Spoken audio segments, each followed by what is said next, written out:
Hey guys, today's video is going to serve as an introduction to acids and bases. In this video, we're going to talk about the definition of acids and bases, their properties, the nature of water, and begin to quantitatively discuss acidity and basicity. So first and foremost, when it comes to a definition of acids and bases, there's a lot of ways we could kind of talk about them. There's the Lewis model, there's the Arrhenius model. We're going to focus on the Bronsted-Lowry model. In the Bronsted-Lowry model, very simple definition, the idea that an acid is going to be a proton or an H plus donor, and that a base is going to be a proton or H plus acceptor. This may seem kind of weird to talk about H plus as being a proton, but if you think of the element hydrogen, it only has one proton and one electron. So if we go to ionize it, if we go to make it a positive cation, essentially what we've done is we've removed its single electron and we're left with just a free proton at that point.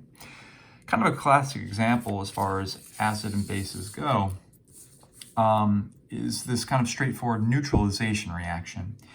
So hydrochloric acid is an acid we're well familiar with in the laboratory setting. We're going to react this with sodium hydroxide.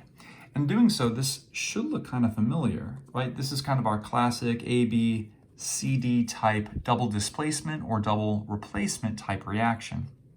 And as we exchange either cations with cations or anions with anions, essentially what we're left with is AdCB. And by way of this double displacement reaction, we form liquid water and also aqueous sodium chloride.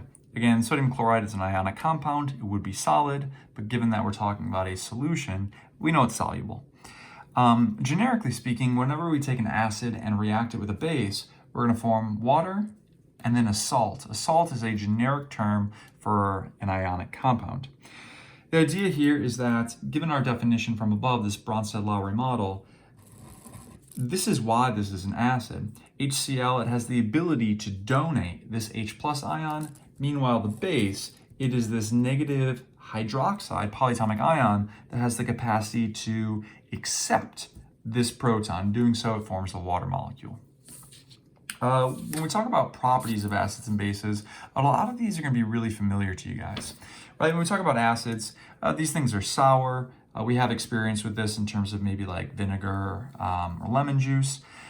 Given kind of my harping on you guys as far as goggles and aprons go, we know that acids have the possibility to burn skin, cause severe, kind of eye damage there. We just actually got done seeing in the lab setting for our lab practical for the recent lab, we know that magnesium can actually react with hydrochloric acid in our gas loss unit. That was one of the last reactions we took a look at.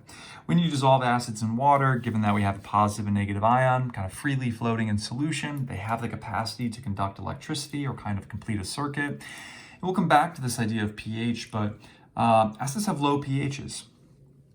Should we run a pH test using litmus paper, that litmus paper would turn red in the presence of an acidic solution. If you have a pool at home, perhaps you've picked up like a home sampling kit for like the water quality. As part of that, you're probably going to be monitoring the pH of that water, which means you probably have litmus or pH paper present where you can test the acidity and basicity. Besides vinegar and lemon juice, most pops are going to be acidic, whether there's carbonic acid, phosphoric acid. As far as bases go, in contrast to acids, these things are bitter. They're slippery to the touch, though we can still get severe base burns. They do not react with metals. Just like acids, they can conduct electricity. High pH, litmus paper is going to turn blue. Some common examples, Windex soap, which we should be using a whole bunch of these days, and bleach. Moving on, just a quick review as far as naming acids go. It's been a while since our naming unit. There are 3 different types of naming conventions we're going to use here. The first is if we have an anion ending that ends with "ide." Classic example, hydrochloric acid. Here's an additional one in HF, or hydrofluoric acid. Again, normally this would be like fluorine becomes fluoride. And whenever we have that IDE ending, we slap on the prefix hydro and then give it the ending ic acid. Now let's say we're dealing with polyatomics, things like eights and ites. In the event we have something that ends with 8, say sulfate, the SO4 2- polyatomic ion. First and foremost, we know that the sulfate is going to team up with 2 hydrogens as far as charge neutrality goes. And because it has this sulfate ending, we simply call it ic acid. So the sulfate becomes sulfuric acid. For an ite type anion ending, we're going to give it the us ending name. So NO2, which is nitrite and 1- is going to team up with just 1 hydrogen, given that it carries a charge of 1+. For that charge neutrality, ite becomes us acid, nitrous acid. Now, we talked a little bit about this idea of acids and bases donating and accepting protons. Water is actually what we call amphoteric. And what that means is that it has this capacity to act as either an acid or base. So given this example, what we find is if we have 2 water molecules, one of them actually has the ability to go from H2O to H3O+. And in doing so, we see that it has accepted an H+. And in doing so, we know that that water molecule in particular has acted as a base. This other molecule, however, has gone from H2O to just HO, or hydroxide, and as a result, we say that this has donated an H+, which qualifies it there as an acid, okay? So water has this ability to kind of gain and lose electrons, even when it's just by itself. So let's say you have a beaker full of water. This auto-ionization or self-ionization is actually taking place. Now, we haven't gotten to equilibrium tons yet, but this equilibrium arrow tells us that the reaction not just proceeds in the forward direction, but also in the reverse. When we talk about water, we can actually talk about the product of the concentration of hydronium, which is the H3O+ ion, which is really representative of acid, and the hydroxide ion, which is representative of base. We can take the product of these concentrations, and at 25 degrees Celsius, the product of these concentrations is always going to equal the Kw value, the ion product constant of water, which is 1 × 10⁻14th. Very, very small value there.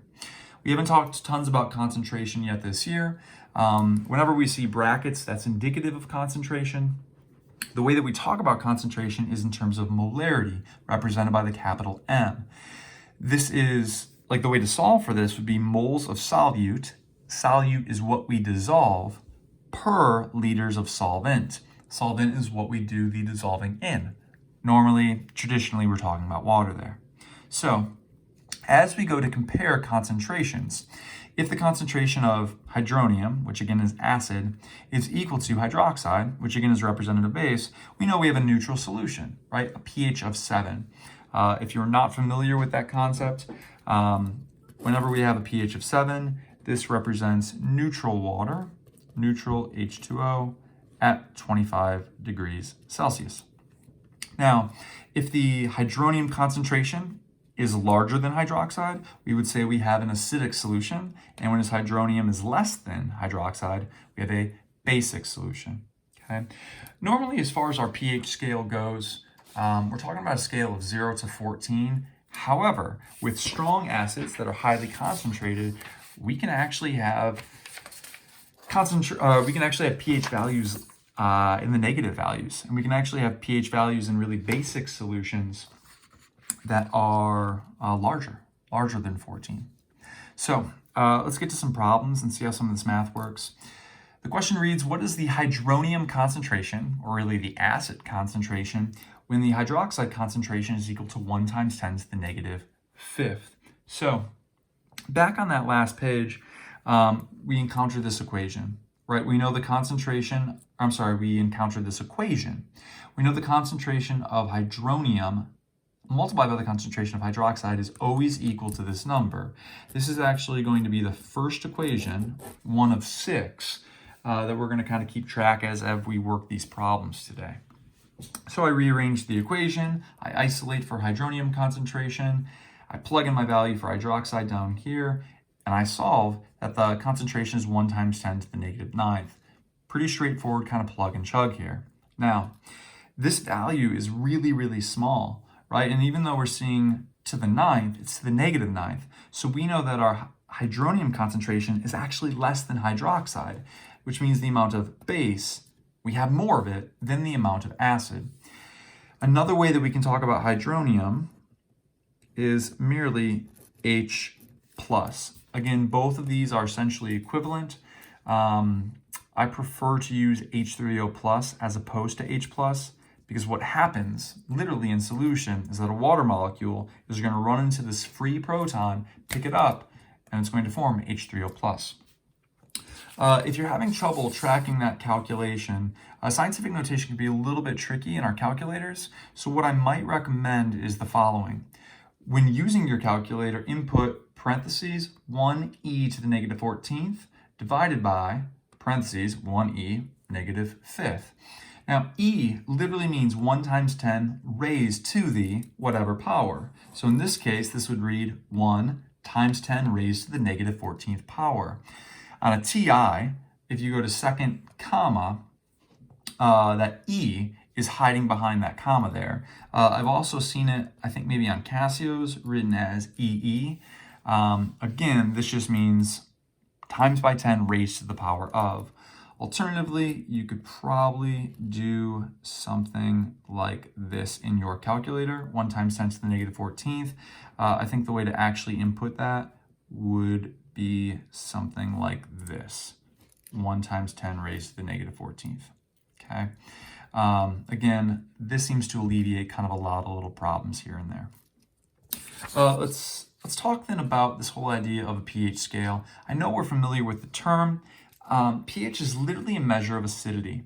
So pH is equivalent to the negative log of our hydronium concentration. This is equation 2 of 6 that I'd really like you all to lock down.